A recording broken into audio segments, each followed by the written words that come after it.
How are you all? I hope you all are fine and fit too. कैसे हो दोस्तों? आशा करता हूँ कि आप सभी लोग बढ़िया होंगे और साथ साथ तंदुरुस्त भी होंगे। Talking about our previous lecture, हमारा लास्ट लेक्चर की दोस्तों बात करें तो उसके अंदर हमने एक नया यूनिट स्टार्ट किया था और unit number 6 poets and pancakes, जिनके बारे में जो फर्स्ट पार्ट था उसके अंदर बात की कि ये जो पेनकेक्स है ये कोई खाने की चीज नहीं है, पर एक स्टूडियो के अंदर यूज होने वाला मेकअप की ब्रांड है। हमारा जो फर्स्ट पार्ट था उसके अंदर हमने बात की कि ये स्टूडियो कैसा था, साथ साथ हमने ये बात की कि रॉबर्ट क्लिफ, आप जानते हो दोस्तों 1950 का ये सेटिंग है पूरा का पूरा। 1950s में जब ये स्टूडियोज हुआ करते थे तब की ये स्टोरी है। तब रॉबर्ट क्लिफ, आप जानते हो कि 1948 में हमें जब इंडिपेंडेंस मिला तब से पहले वहां पे ब्रिटिशर्स रहते थे और वहां पे जहाँ पे इन लोगों का मेकअप का स्टोर था, जहाँ पे ये लोग मेकअप करवाते थे, मेकअप डिपार्टमेंट था, वहां पे एक इंसान रहता था, एक ब्रिटिशर रहता था जिनका नाम था रॉबर्ट क्लिफ, और उन्होंने उनके बारे में भी बात की। साथ साथ हमने ये भी देखा कि उनके जो मेकअप डिपार्टमेंट था जिनके अंदर बहुत डिफरेंट टाइप के पीपल रहते थे, जैसे कि it was firstly started by a Bengali, एक बंगाली इंसान ने शुरू किया था। आफ्टर दैट अ महाराष्ट्रियन, फिर एक महाराष्ट्रियन आया और आफ्टर दैट आंध्रंस और बहुत सारे लोग इसमें जुड़ चुके थे। इसलिए बोला जाता है ये जो स्टूडियो था उनको वो लोग रिलीजन एरियाज बोलते थे। हम जानते हैं ऐसा क्यों, क्योंकि हमारे इंडिया की बात करें दोस्तों कि इंडिया के अंदर बहुत सारे स्टेट है, बहुत सारे रिलीजियन है, बहुत सारी भाषाएं बोली जाती है, डिफरेंट कल्चर है, फिर भी at last one India, last में तो एक इंडिया ही बनता है। वैसे ही ये जो डिफरेंट टाइप के जो लोग थे वो सभी मिला के एक मेकअप डिपार्टमेंट ही बनाते हैं जो कि एक स्टूडियो के अंदर प्रेजेंट था। साथ साथ उन्होंने ये भी बताया कि ये यहाँ पे जो मेकअप होता था उन पे जो ग्लासेस होते थे उन पे इतनी सारी लाइट्स थी कि मेकअप करवाने आप जाओ तो आपको बहुत अगली फील हो जाता। उनके बाद उन्होंने ये भी बात की कि ये मेकअप डिपार्टमेंट के अंदर भी डिवीजन हुआ करते थे। तो मेन पर्सन था ये मेकअप डिपार्टमेंट का, वो मेनली हीरो या हीरोइन को या फिर एक्ट्रेस को मेकअप करता रहता था। उनके असिस्टेंट सेकेंडली हीरो और सेकेंडली एक्ट्रेस को वो मेकअप करते थे, और जो बॉय था वहां पे वो बॉय जो भी क्राउड इकट्ठा होता था उनका मेकअप करता था। और यहाँ पे उन्होंने फिर अपनी स्टोरी ट्रांसफर करके वो बॉय पे जाते। ये बॉय माने कोई छोटा लड़का नहीं, पर वो 40 साल का हो चुका था। स्टार्टिंग में वो जब आया तब उनके बहुत सारे ड्रीम थे कि मुझे राइटर बनना है, मुझे पोएट्स बनना है, मुझे डायरेक्टरशिप करनी है, पर आफ्टर ऑल आप जानते हो कि कुछ भी हो नहीं सका, इसलिए वो लास्ट में एक बॉय ही बन चुका था। और after that story goes on, और साथ साथ हम सीखते हैं कि एक कैरेक्टर आता है सुब्बू, एक ऐसा इंसान जो किसी को भी काम करने से मना नहीं करता था, एक ऐसा इंसान जिसके पास अपने काम करने का टाइम ही नहीं रहता, एक ऐसा इंसान जो कि स्टूडियो के ओनर के सेकंड नंबर पे आता था, ऐसा इंसान जो जिनके घर पे बहुत सारे रिलेटिव्स परमानेंटली रहते थे, सुब्बू। ये सुब्बू के बारे में हमने बात की। वो इतना अपने काम में इंथुजियास्टिक था, फ्लॉप फिल्म होने के बावजूद वो उसमें भी ताकत से, स्माइल के साथ, इंथुजियाज्म के साथ काम करता रहता था। साथ साथ हमने ये भी देखा कि वो ऑनर के साथ इतना करीब था, वो ऑनर को भी सजेस्ट करता था कि ये से डायरेक्ट कर सकते हैं ये चीज को। उनके बारे में भी हमने बात की, और साथ साथ इतना करीब था वो ऑनर के कि उनकी वजह से बहुत सारे एनिमीज भी बन चुके थे। लास्ट में मैंने आपको एक सवाल पूछा था, क्या लगता है व्हाट विल हैपन नेक्स्ट, क्या होगा आगे। साथ साथ मैंने ये भी पूछा था, क्या लगता है आपको सुब्बू का उनका कोई एनिमी परेशान करेगा। आपने कमेंट किए थे, बहुत सारे बच्चों ने कमेंट किया, मैंने देखा। तो चलिए ढूंढते आज उन्हीं सवाल को जवाब और देखते हैं हमारा पार्ट 2। चलिए दोस्तों शुरू करते हैं हमारे unit number 6 poets and pancakes का पार्ट 2।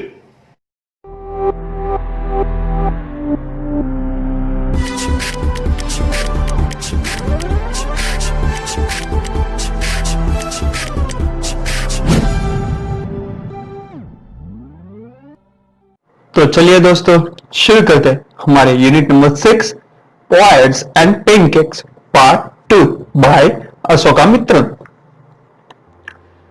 कंटिन्यू करते हैं हमारी स्टोरी को. The story department comprised of lawyer and a group of writers and poets beside Subbu. हमने सुबु के बारे में बात की और ये सुबु के साथ साथ ये जो स्टोरी डिपार्टमेंट था, ये जो पूरा का पूरा स्टूडियो था, उनके अंदर एक स्टोरी डिपार्टमेंट था. स्टोरी डिपार्टमेंट के अंदर एक लॉयर था, राइटिंग का एक ग्रुप था, पोएट्स थे और साथ साथ सुबु भी था. The lawyer was the legal advisor, but everybody referred to him as the illegal advisor. ये जो लॉयर था वो यहाँ पे लीगल एडवाइजर की तरफ से काम करता. लीगल एडवाइजर यहाँ पे लॉयर का क्या काम होता था, समझाता हूँ दोस्तों आपको, कि जो भी चीजें चल रही थी, जो भी प्लेस हो रहे थे, जो भी फिल्म बन रही थी, उनके अंदर एडवाइजरी जो काम रहता था, जो लीगली काम रहता था, वो सब काम ये लॉयर देखते थे. और ये लॉयर जो इंसान था वो सब चीजों को मेंटेन करता था कि कोई लीगली वर्क होगा तो ये लॉयर करेगा. यहाँ पे जो ये लीगली एडवाइजर लॉयर था उनको सब इलीगल बोलते थे, इलीगल एडवाइजर बोलते थे. ऐसा क्यों? क्योंकि he had unintentionally brought about a sad end to the career of a budding talented actress by recording her outburst against the producer. और एक बार कैसा हुआ था, अनइंटेंशनली उन्होंने एक बिल्डिंग टैलेंटेड एक्ट्रेस थी, एक बहुत ही नाम कमाने वाली, बहुत ही छोटी एज में उन्होंने बहुत नाम कमाया था अपनी मेहनत से, ऐसी एक एक्ट्रेस थी. उनके वो जब गुस्सा हो रही थी प्रोड्यूसर पे, वो सब रिकॉर्ड करके उनको दिखा दिया था. और उसकी वजह से क्या हुआ, वो एक्ट्रेस इतने डिप्रेशन में आ चुकी थी और इतने वो अपने आप से नाराज हो चुकी थी कि उन्होंने ये काम ही छोड़ दिया था, मूवी मेकिंग का काम ही छोड़ दिया था. इनके अंदर क्या हुआ था दोस्तों कि एक बार जो एक्ट्रेस वहां पे शूट कर रही थी वो बहुत सारी डिप्रेस हो चुकी थी, स्ट्रेस में आ चुकी थी, तो उन्होंने प्रोड्यूसर के सामने गुस्सा कर दिया, बहुत गुस्सा हो चुकी. जब वो गुस्सा कर रही थी तब ये एडवाइजर, लीगल एडवाइजर ने क्या किया था कि वहां पे एक जो टैप मशीन होती है, जो रिकॉर्डिंग मशीन होती है, वो ऑन कर दी. फिर थोड़ी देर बाद जब उनका गुस्सा शांत हुआ तो वो रिकॉर्डिंग मशीन में से जो रिकॉर्ड हुआ था वो सब चीज ये लॉयर ने उन एक्ट्रेस को सुनाई.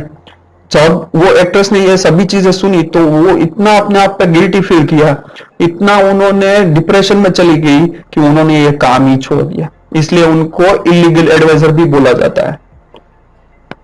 The legal advisor looked different from the other member of his department as he wore pants and tie while the wore khadi dhotis and white khadi shirt. ये जो लीगल एडवाइजर था वो अपने department के जो लोग थे उनसे डिफरेंट, कुछ अलग ही दिखता था. ऐसा क्यों था? क्योंकि उनके जो डिपार्टमेंट के लोग थे वो क्या करते थे, नीचे धोती पहनते थे, व्हाइट धोती पहनते थे, ऊपर खादी से बनाया हुआ एक शर्ट होता था वो पहनते थे. पर ये जो डिपार्टमेंट का एडवाइजर था, लीगल एडवाइजर था, वो क्या करता था, वो पैंट एंड टाइज, वो पैंट पहनता था, ऊपर शर्ट पे टाइज बांधता था और ऐसे वो डिफरेंट दिखता था. He was close to the boss and he was allowed to produce a film which was flopped. वो भी सुबु के जैसे ही बॉस के साथ बहुत क्लोज था और एक बार बॉस ने उनको एक फिल्म प्रोड्यूस करने भी दी पर वो फिल्म फ्लॉप हो चुकी थी. The lawyer lost his job when the boss closed the story department. और ये लॉयर ने अपनी जॉब गवा दी जब ये बॉस थे उन्होंने स्टोरी डिपार्टमेंट क्लोज कर दिया था. Ghibli Studio was a hot favorite among the poets that time. उन जमाने में मतलब 1950s में पोएट्स के लिए ये हॉट फेवरेट जगह थी क्योंकि यहाँ पे वो लोग पीस को मानते थे. वो लोग ऐसा समझते थे, पोएट्स ऐसा समझते थे कि ये स्टूडियो के अंदर उनको पीस मिलती है, उनको इंस्पिरेशन मिलती है कुछ नया क्रिएट करने के लिए, इसलिए उनको हॉट फेवरेट जगह बोली जाती थी. It has an excellent mess which supplied good of coffee almost round the clock. और उनका जो मैस था, ये स्टूडियो का, गिमली स्टूडियो का जो मैस था वो बहुत अच्छी कॉफी भी बनाता राउंड द क्लॉक, हर बार रात और दिन दोनों टाइम बहुत अच्छी कॉफी भी बनाता. इसलिए भी कई सारे लोग यहाँ पे आते थे. Those were the days when the Congress government has implemented prohibition and people enjoyed their leisure time over a cup of coffee. और एक टाइम ऐसा था, आप जानते हो दोस्तों कि 1950s मतलब 1948 में हमें फ्रीडम मिला, 1950 में जब कांग्रेस गवर्नमेंट डिसाइड कर रही थी में पॉलिसीज इंप्लीमेंट कर रही थी, तब पीपल जो लोग थे वो लीजियर टाइम, अपना हैप्पीनेस का टाइम, अपना टाइम पास करने के लिए क्या करते थे, यहाँ पे कप ऑफ कॉफी, एक कप कॉफी पीने के लिए आते थे। Almost everybody seemed to have ample leisure time at the studio. और ऑलमोस्ट सभी लोग जो भी थोड़े बहुत लिटरेट थे, थोड़े बहुत राइटर पोएट थे, वो सभी लोग अपना लीजियर टाइम, अपना हैप्पीनेस टाइम, अच्छा टाइम स्पेंड करने के लिए स्टूडियो आ जाते थे। Most of the people at the studio wore khadi and greatly appreciated Gandhi ji. Studio के अंदर काम करने वाले जो बहुत सारे लोग थे, मोस्ट ऑफ द पीपल, बहुत से लोग ऐसे थे जो खादी पहनते थे और गांधी जी को मानते थे, उनको सराहते थे। All of them were opposed to communism and had many conceptions about it। अच्छा, उनमें से बहुत, ऑल ऑफ देम, सारे सारे लोग अपोज करते थे कम्युनिज्म को, और मिस कॉन्सेप्ट भी था उनके अंदर कम्युनिज्म के बारे में। अच्छा, ये कम्युनिज्म क्या है वो नहीं समझाता हूं आपको। कम्युनिज्म एक ऐसी चीज है जिसके अंदर गवर्नमेंट ये चाहती थी कि सभी लोगों को इक्वल काम मिले। इसका मतलब क्या हुआ कि गवर्नमेंट, आपके पास कोई भी सत्ता नहीं रहेगी। जैसे कि फॉर एन एग्जांपल मैं एक लैंड के बारे में बताता हूं। मान लो कि आपको एक फैक्ट्री चलानी है, तो क्या होगा, आपको वेजेस ही मिलेंगी। आपको उस कंपनी, उस फैक्ट्री के आप मालिक नहीं बन सकते हो, वो लैंड के आप मालिक नहीं बन सकते हो। वो फैक्ट्री के अंदर से जो भी उत्पादन होगा वो थोड़ा हिस्सा अपने आप रख के बाकी इसका सब हिस्सा आपको गवर्नमेंट में देना पड़ेगा। इससे क्या होगा कि आप मालिक नहीं बन सकते थे। और कम्युनिज्म ये इतना सारा, ये गवर्नमेंट तो ये चाहती थी कि सभी लोगों को इक्वली डिस्ट्रीब्यूट हो जाए काम। इससे क्या होगा कि सभी लोग इक्वल हो जाएंगे, पर ऐसा होता नहीं था। आप जानते हो कि हम अपने मालिक ही नहीं बन सकते थे, हम अपनी कमाई मिलती नहीं थी, वेजिस ही मिलेगा हमें, हमें थोड़ा बहुत राहत खाने पीने की चीज ही मिलेगी और कुछ मिलेगा ही नहीं, हम आगे नहीं बढ़ पाएंगे। ये सब चीज, ये सब लोग जानते थे, वो लोग कम्युनिज्म को अपोज करते थे। They thought communists to be violent with no filial or conjugal feelings। Filial और कंजुगल फीलिंग, दोस्तों आप जानते हो कि हिटलर को भी एक कम्युनिस्ट भी बोला जाता। ये कम्युनिज्म का एक हम नेगेटिव पॉइंट या फिर डार्क पॉइंट ऐसा भी बोल सकते हैं कि जिन लोगों के हाथ में पावर थी, सत्ता थी, वो लोग उनकी पावर का दुरुपयोग भी कर सकते हैं। जैसे कि हम, हिटलर बहुत बड़ा एग्जांपल है, उन्होंने कितने पावर, अपनी अंदर जो पावर थी उनका कितना दुरुपयोग किया था। तो यहाँ पे भी ये लोग ये समझते थे कि with not filial and conjugal feelings, ये जो कम्युनिस्ट होते हैं उनको कोई फीलिंग ही नहीं होती थी, वो अपने भाई, अपने माँ बाप, अपने दोस्तों का भी मार सकते थे कम्युनिज्म के नाम पे। तो एमआरए क्या है, moral rearmament army counter movement to international communism visited Madras in 1952। एक एमआरए था, एमआरए मतलब मॉरल रीआर्मेंट आर्मी, जो कि एक काउंटर मूवमेंट था इंटरनेशनल कम्युनिज्म के सामने। उन्होंने मद्रास, चेन्नई के अंदर 1952 में विजिट की। इट कंप्राइज्ड ऑफ 200 पीपल, जिनके अंदर 200 लोग थे। The narrator had information that the big bosses of Madras played into their hands. और ये जो मद्रास के बड़े बड़े लोग थे, वो उनके साथ, एमआरए के साथ बहुत अच्छा रिलेशन था। ऐसा क्यों था, काउंटर मूवमेंट था। अभी हमने देखा कि ये इंटरनेशनल कम्युनिज्म से काउंटर मूवमेंट था। अभी देखो बच्चों, ये स्टूडियो के जो मालिक थे, जो बॉसेस थे, उनको तो अपना वेजिस नहीं चाहिए था, उनको तो मालिक बनना था। ऐसे ही बहुत सारे लोग थे जो मद्रास के अंदर रहते थे, उनको भी अपना हक चाहिए था, मालिक बनना था। इसलिए ये लोग क्या करते थे, ये जो काउंटर मूवमेंट चल रहा था उनके साथ उनके बहुत अच्छे रिलेशन थे, मतलब प्लेड इनटू देयर हैंड्स, मतलब अच्छे रिलेशन होना। The group was criticised by calling it an international circus. और ये ग्रुप को इंटरनेशनल सर्कस बोलने पे क्रिटिसाइज किया जाता था, मतलब इंटरनेशनल सर्कस बोलते थे इनको, इनका कोई इंप्लीमेंट नहीं है, ऐसा बोला जाता था। तो MRA presented 2 plays, Jonathan Valley and the forgotten factory. ये एमआरए ने वहां पे जाके क्या किया, इस स्टूडियो में 2 प्लेज बनाए, 2 प्लेज उन्होंने वहां पे प्रेजेंट किए। प्ले मतलब एक छोटा सा नाटक, वहां पे उन्होंने रिलीज किया। पहला था जॉथम वैली और दूसरा था the forgotten factory. The sets and costume were wonderful. और उनके जो वो सेट लगाते थे प्ले किए, साथ साथ उनके जो कॉस्ट्यूम थे वर मच ब्यूटीफुल, बहुत वंडरफुल थे। The Gimini family, comprising of 600 members, saw the plays rapidly. और ये जो गिमिनी फैमिली थी, ये जो स्टूडियो का जो पूरा फैमिली था जिसके अंदर 600 लोग थे, 600 लोग काम करते थे, उन्होंने ये प्लेस रैपिडली देखे थे। The Tamil and Madras drama community were really impressed by them. और ये जो तमिल और मद्रास के ड्रामा के जो कम्युनिटी थी, वहां पे जो छोटे छोटे ग्रुप्स थे, कम्युनिटीज थी, वो इनसे बहुत अच्छी तरीके से इंप्रेस हो चुकी थी।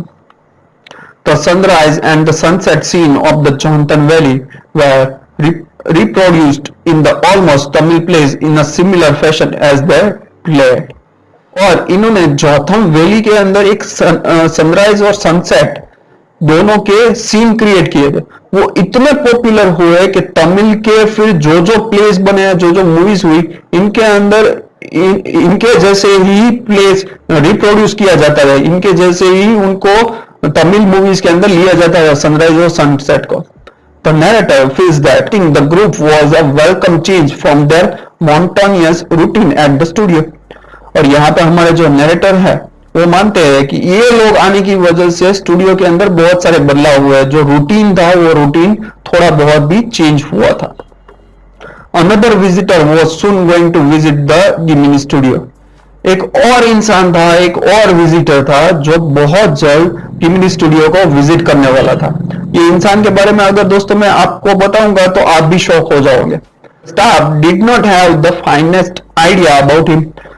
जो गिमिनी स्टूडियो के अंदर काम करने वाला स्टाफ था, उनके पास भी ये इंसान के बारे में बहुत सारी इंफॉर्मेशन नहीं थी। He was rumored to be a poet or editor. और ऐसे रूमर्स फैल चुके थे कि शायद ये भाई साहब कोई पोएट है या फिर ये अच्छे एक एडिटर है। The visitor was not connected with any of the famous British publication. इतना मालूम था कि ये जो विजिटर है, जो विजिट करने वाले थे, वो किसी भी फेमस ब्रिटिश पब्लिकेशन के साथ जुड़े नहीं थे। However, the guest arrived and the boss read out a very long speech that did not have much to say about the visitor. फिर भी ये गेस्ट आए, फिर बॉस ने क्या किया, हम हर बार जो करते हैं कि कोई गेस्ट आते हैं तो उनके इंट्रोडक्शन स्पीच दी जाती है, वैसे ही यहाँ पे बॉस ने एक बड़ी सी लॉन्ग स्पीच दी उनके बारे में, पर उनमें से किसी भी चीज के रिवील नहीं हुआ कि ये गेस्ट कौन थे या फिर ये किस चीज के बारे में बात करने वाले थे। Did not say about visitor, उनके बारे में कुछ भी इंफॉर्मेशन नहीं मिली। When the guests turn came to address the audience, जब ये गेस्ट की बारी आई ऑडियंस के साथ बात करने की, एड्रेस करने की, his accent would not be understood by anybody. और उनके जो एसेंट थे, उनकी जो बातें थी, वो किसी को समझ में नहीं आई। मतलब उन्होंने जो भी चीज कही वो किसी को समझ में नहीं आई थी। क्यों ऐसा? क्योंकि he was speaking in English, वो इंग्लिश में बात कर रहे थे और ये सारे लोग तो तमिलियन थे, उनकी रीजनल लैंग्वेज तमिल थी। यहाँ पे जो वो प्लेस भी देखते थे वो भी तमिलियन लैंग्वेज में ही थे। His visit remained an unexplained mystery. और उनकी जो विजिट थी वो अनएक्सप्लेन, बताई ना गई हो वैसी एक मिस्ट्री बन चुकी थी, एक रहस्य बन चुका था अभी। The narrator wanted to have an idea about the periodical credential before participating in the contest, the encounter and spending on the postages. एक बार क्या हुआ दोस्तों कि द एनकाउंटर, द हिंदू एक मैगजीन था जो बहुत पॉपुलर था उस टाइम पे, उनका एक पूर्ति निकलती थी द एनकाउंटर नाम से। उनके अंदर बहुत सारे पोएट्स, बहुत सारे राइटर स्टोरीज लिखने वाले थे। हमारे जो नैरेटर है वो भी उनकी स्टोरीज उनके अंदर भेजने वाले थे, पर उनको बहुत आइडिया नहीं था कि ये कौन है, किसके बारे में है, इनके मालिक कौन है। सो उन्होंने क्या किया, वो इंफॉर्मेशन चाहते थे अबाउट दिस कॉन्टेस्ट। ये जो कॉन्टेस्ट होने चाहता था उनके बारे में वो थोड़ी इंफॉर्मेशन इकट्ठा करने वाले थे, जो कि द एनकाउंटर के बारे में था। He checked the British Council library and found out that the editor's name was Stephen Spender. उन्होंने फिर क्या किया कि ब्रिटिश काउंसिल लाइब्रेरी थी वहां पे, वो वहां पे गए और वहां पे उन्होंने ये द एनकाउंटर मैगजीन, उनको नए नए वहां पे जो रिफ्रेश आए थे वो पढ़े मिल गए। तो उन्होंने जाके उनमें देखा तो उन्होंने देखा कि ये मैगजीन के जो एडिटर थे उनका नाम था Stephen Spender. he recalled that this was the same editor who was a guest at the Gemini Studios. और उनको जल्दी से याद आ गया कि गेमिनी स्टूडियो में जो गेस्ट आए थे, जो अनएक्सपेक्टेड मिस्ट्री हो चुकी थी, जो इंसान थे उनका नाम ये इंसान ही वहां पे आया हुआ था. The writer felt that he had discovered a long lost brother and immediately sent his entry excitedly. और फिर तो राइटर को ऐसा लगा कि उन्होंने लॉन्ग लॉस्ट ब्रदर, एक बहुत टाइम से खोया हुआ एक ब्रदर, उनका भाई हो, वो अभी उनको मिल गया हो. और इमीडिएटली जल्दी से उन्होंने अपनी पूरी एंट्रीज एक्साइट होके वो सब पोस्ट भी कर दिया. Some years after leaving his job at the Gemini Studios, थोड़े सालों बाद जब उन्होंने जॉब भी छोड़ दी थी गिमिनी स्टूडियो के अंदर, तब की बात है. The narrator bought a low-priced copy of a book, The God That Failed, released on the 50th anniversary of the Russian Revolution. तब क्या रहा कि हमारा जो नरेटर है वो बताता है उनकी बुक के अंदर कि उनके पास टाइम बहुत था पर पैसा नहीं था. तो उन्होंने क्या किया, एक लो प्राइस बुक खरीदी. लो प्राइस मतलब फर्स्ट कॉपी बुक.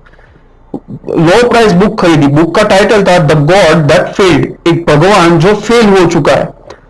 कब रिलीज हुई थी? Release on the 15th anniversary of the Russian revolution. और ये 50वीं एनिवर्सरी हो रही थी रशियन रिवॉल्यूशन के बारे में, तब ये रिलीज हुई थी. उनके बारे में ये बुक थी. It was a compilation of 6 essays by 6 different authors on their journey into communism and their disappointed return. और यहाँ पे इस बुक के अंदर क्या था कि 6 डिफरेंट बहुत ऑथर थे जिनकी 6 डिफरेंट स्टोरीज बताई गई थी कम्युनिज्म के बारे में. और जो डिसअपॉइंटेड, उन्होंने जो डिसअपॉइंटेड देखा, पहले तो लोगों को इतना अच्छा लगता है कम्युनिज्म बहुत अच्छी चीज है, सब लोगों को अच्छा होगा, पर जब इन लोगों ने समझा कम्युनिज्म को, कम्युनिज्म क्या है, इनके फोल्स क्या क्या है, नेगेटिव थिंग क्या क्या है उनके बारे में, मतलब डिसअपॉइंटेड रिटर्न, जो डिसअपॉइंट हो चुके थे उनके बारे में ये चीजें थी. Stephen Spender was one of the contributors, और स्टीफन स्पेंडर उनमें से एक थे, कंट्रीब्यूट करने वाले थे. The narrator instantly recalled Stephen Spender's visit to the Gemini studio. और जल्दी से हमारा जो नरेटर थे उनको अच्छी तरीके से याद आया गया जब ये स्टीफन स्पेंडर ने गिमिनी स्टूडियो के अंदर विजिट की थी. तो the mystery was finally solved. और फाइनली ये जो मिस्ट्री थी, तब एक मिस्ट्री बन चुकी थी. हमने पढ़ा दोस्तों कि ये इंसान क्यों आया था, इन्होंने क्या बात की उनके बारे में, वो सभी चीजें जो मिस्ट्री बन चुकी थी अब वो मिस्ट्री सॉल्व हो चुकी थी. क्यों मिस्ट्री सॉल्व हो चुकी? क्योंकि जब उन्होंने स्टीफन स्पेंडर ने वहां पे जो स्पीच दी थी, वो स्पीच थी about communism, disappointed about communism, जो कम्युनिज्म के फोर्स है उनके बारे में उन्होंने बात की थी. तो तब तो किसी को समझ में आया ही नहीं था. तो अभी जो हमारे राइटर है, जो नरेटर है, उन्होंने उनके बारे में पढ़ा, तब उनको पता चला कि ये स्पीच तब वो दे रहे थे, तब वो क्लियर करना चाहते, इसलिए वो बोलते हैं thus the mystery was finally solved. इसलिए ही हमारी मिस्ट्री फाइनली सॉल्व हो चुकी है. दोस्तों यहाँ पे मैं आपको भी एक सरप्राइजिंगली थिंग बताता हूँ. मेरे 2 या 3 लेक्चर पहले एक पोएम आपने पढ़ी होगी, an elementary school classroom in the slum. मैं पढ़ा था, हमने इस पोएम के बारे में बात की थी. आपका वर्क क्या है वो भी बताओ. उनके जो पोएट है उनका नाम आपको देख के नीचे कमेंट बॉक्स में कमेंट करना है and you will be shocked. जो पोएट है उनका नाम क्या है वो देखना है आपको. जो भी आपको रिजल्ट मिले, जो भी आप देखो, उनके जो पोएट है उनका नाम मुझे कमेंट करके बताना, सो दैट मुझे पता चले कि कितने बच्चों ने अच्छी तरीके से काम किया है, कितने बच्चों ने लास्ट तक स्लाइड्स देखी है. यहाँ आपका ये चैप्टर कंप्लीट होता है. Here ends off this unit of yours. यहाँ पे आपका ये यूनिट कंप्लीट हो जाता है. आई होप आप सबको ये यूनिट बहुत अच्छी तरीके से समझ में आ चुका होगा, मिस्ट्री सॉल्व हो चुकी होगी. Still if you have any doubts, फिर भी अगर आपको कोई डाउट है, आपको कोई चीज समझ में नहीं आ रही है, देन रेगुलरली जैसे मेरे आईडीज आ रहे हैं वैसे ही यहाँ पे नीचे मेरे फेसबुक और इंस्टाग्राम के हैंडल्स आ रहे होंगे. You may message me on that and you may ask me your doubt. आप वहां पे मुझे मैसेज भी कर सकते हो और मुझे मेरे डाउट भी पूछ सकते हो. साथ साथ if you have my personal number then you may contact me. अगर आपके पास मेरा पर्सनल नंबर है तो आप मुझे डायरेक्टली कांटेक्ट भी कर सकते हो. बच्चों feel free to contact me. दूसरी चीज दोस्तों, अगर हम आपके होमवर्क की बात करें तो एज रेगुलरली, जैसे हम रेगुलरली करते हैं, ये स्लाइड के नीचे मैंने क्वेश्चन आंसर दिए हुए हैं। आप सभी बच्चों को वो क्वेश्चन आंसर एक बार लिख के मुझे पीडीएफ बना के मेरे नंबर पे सेंड कर देनी है। आई होप आप सभी बच्चे, जितने भी दोस्त ये वीडियोस देख रहे हैं, आप सभी बच्चे अच्छी तरीके से होमवर्क करेंगे और साथ साथ सेंड भी कर देंगे। दोस्तों मैं यहाँ पे एक चीज बोलना चाहूंगा कि अगर आपको होमवर्क करते टाइम ये लगे कि सर ने बहुत सारे क्वेश्चन आंसर दिए, देन थिंक वंस, एक बार ये सोचना कि ये क्वेश्चन आंसर मुझे टाइप करने पड़ते हैं। I have to type all this question answers. आपको तो लिखना है, साथ साथ मुझे भी टाइप करना पड़ता है। तो प्लीज आप अच्छे से होमवर्क करना और मुझे भेज देना। दोस्तों अभी मैं मेरे YouTube का एनालिसिस देख रहा था, तो मैंने देखा कि जितने भी दोस्त मेरे ये वीडियोस देख रहे हैं, उनमें से 40% दोस्तों ने अभी तक ये चैनल को सब्सक्राइब नहीं किया है। तो मैं आपको रिक्वेस्ट करता हूं कि अभी तक ये चैनल आपने सब्सक्राइब नहीं किया तो प्लीज सब्सक्राइब कर लीजिए, सो दैट फ्यूचर में हम कोई भी वीडियो पब्लिकली पोस्ट करते हैं तो आपको उनका नोटिफिकेशन अच्छे से मिल सके और आप वो वीडियो अच्छे से देख सके। साथ साथ अगर ये पूरा चैप्टर आपको अच्छी तरीके से समझ में आ गया हो, please hit the like button. आप लाइक बटन दबा दीजिए, सो दैट उनसे हमें भी मोटिवेशन मिलती है आपके लिए बहुत अच्छे अच्छे वीडियो बनाने की। और साथ साथ मैंने अभी आपको कमेंट क्या करना है वो तो बताया है, फिर भी स्टिल आपको ये पूरी स्टोरी अच्छे से समझ में आ गई हो तो नीचे दूसरी एक कमेंट करके बता देना कि sir I got that story, मुझे ये स्टोरी समझ में आ चुकी है, I understood it very well, मुझे अच्छी तरीके से ये स्टोरी समझ में आ चुकी है। साथ साथ आपको फर्स्ट कमेंट कौन सी करनी है वो भी मैंने आपको बताया कि आपकी जो सिलेबस है, आपका जो इंडेक्स है टेक्स्ट बुक का, फ्लेमिंगो बुक का जो टेक्स्ट बुक का इंडेक्स है, उनके अंदर जाके आपको an elementary school classroom in the slum जो पोयम है उनके ऑथर का नाम देखना है और वो नीचे कमेंट करना है। और मैं ऐसा क्यों बोल रहा हूं, you know it very well, आप समझ जाओगे। तो यहाँ पे आपका ये यूनिट कंप्लीट होता है, here ends of your unit. अब हम मिलेंगे हमारा नेक्स्ट वीडियो के अंदर, नेक्स्ट लेक्चर के अंदर। Till then bye bye, be safe, be happy. Thank you everyone, thank you so much, thank you.